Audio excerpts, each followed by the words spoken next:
Halo semuanya, Assalamualaikum warahmatullahi wabarakatuh. Om Swastiastu, nama budaya, salam kebajikan, rahayu untuk kita semuanya. Perkenalkan, nama saya Franky Maramba Jawa. Saya merupakan mahasiswa dari Universitas 17 Agustus 1945 Semarang di Fakultas Bahasa dan Budaya, lebih tepatnya di program studi pendidikan kepercayaan terhadap Tuhan Yang Maha Esa. Pada video kali ini saya akan membahas hukum adat yang ada di Desa Pancamulya. Peliputan video ini merupakan untuk pemenuhan tugas mata kuliah hukum adat.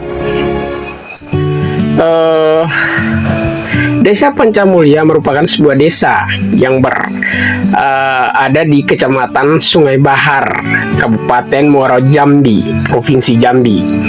Desa ini juga dapat ditemukan di Kecamatan Air Kumbang, Kabupaten Banyuasin, Provinsi Sumatera Selatan. Mengenai hukum adat spesifik di Desa Pancamulya, terdapat studi yang menganalisis tentang perspektif hukum nasional terhadap larangan perkawinan beda suku di desa tersebut.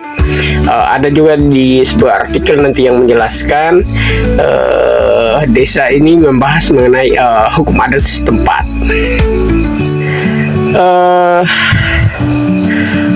Hukum adat Desa Pancamulya ini merupakan seperangkat norma atau nilai adat yang tidak tertulis, yang hidup dan berkembang di dalam masyarakat yang berada di desa tersebut.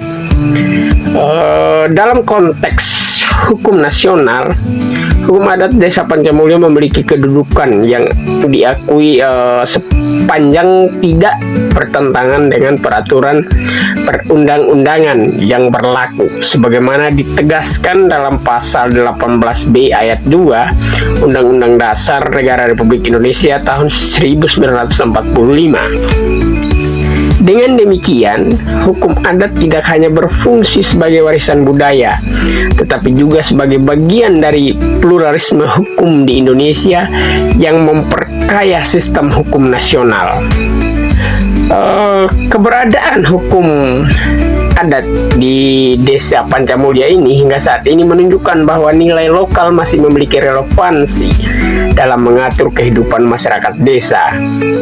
Oleh karena itu, pelestarian dan penguatan hukum adat perlu terus dilakukan melalui dokumentasi, pendidikan budaya, serta sinergi dengan pemerintah desa agar hukum adat tetap hidup dan mampu beradaptasi dengan perkembangan zaman tanpa kehilangan jati dirinya.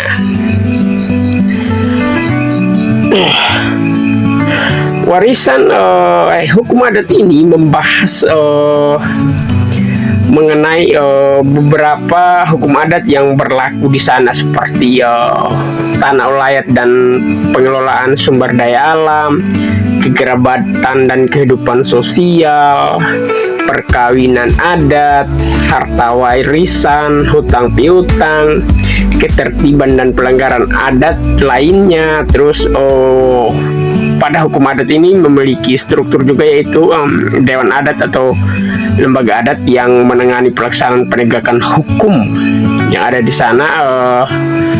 Itu terdapat pada peraturan kampung nomor 7 pada tahun 2019 yang berlaku di daerah tersebut. Terus ada juga penyelesaian dan sanksi adat, terus itu nanti berupa teguran dan lain sebagainya. Terus kedudukan hukum adat dalam sistem hukum yang diatur itu seperti yang saya bilang tadi, dilindungi dan dilegitimasi melalui peraturan kampung nomor 7 tahun 2019 yang menjadi dasar hukum formal dalam pelaksanaannya. Itu ada web tersendirinya.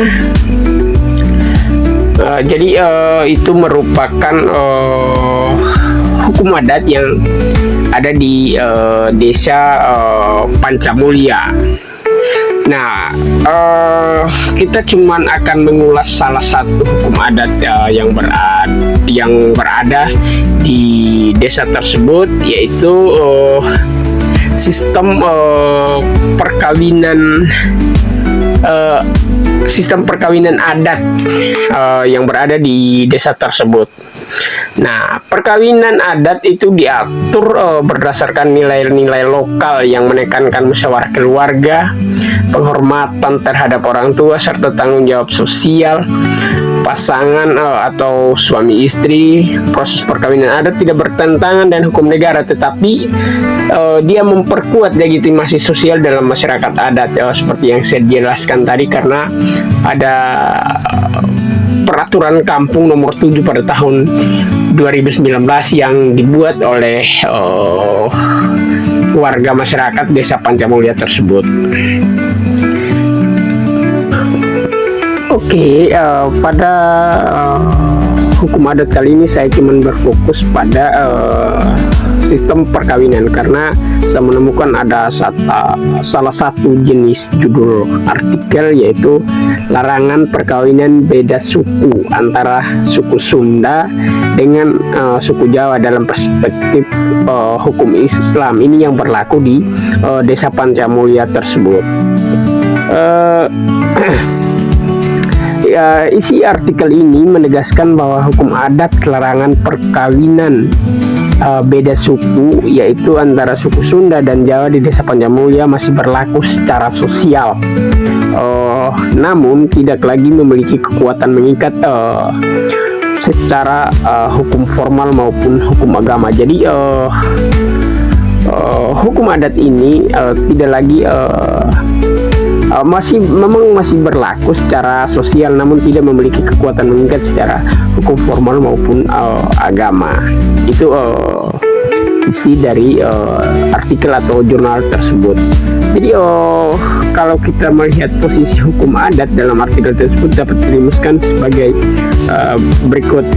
Ya, ini kalau saya baca dari isi artikel tersebut, dia masih berlaku secara kultural.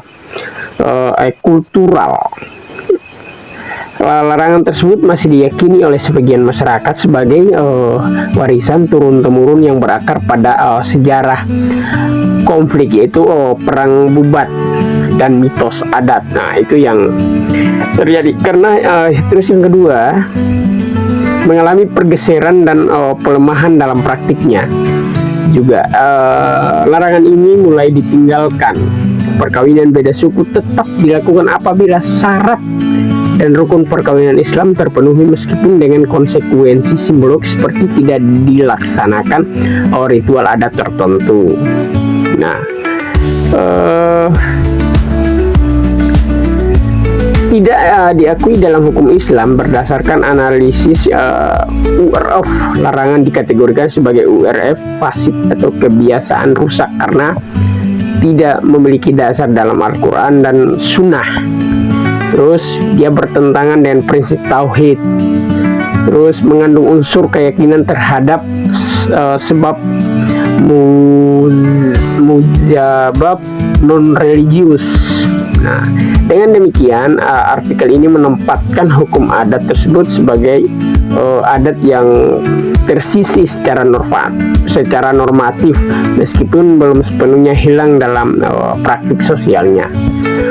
Jadi saya juga punya komentar pro dan kontra terhadap isi jurnal tersebut, yaitu diantaranya komentar pro saya adalah analisis akademik kuat dan sistematis.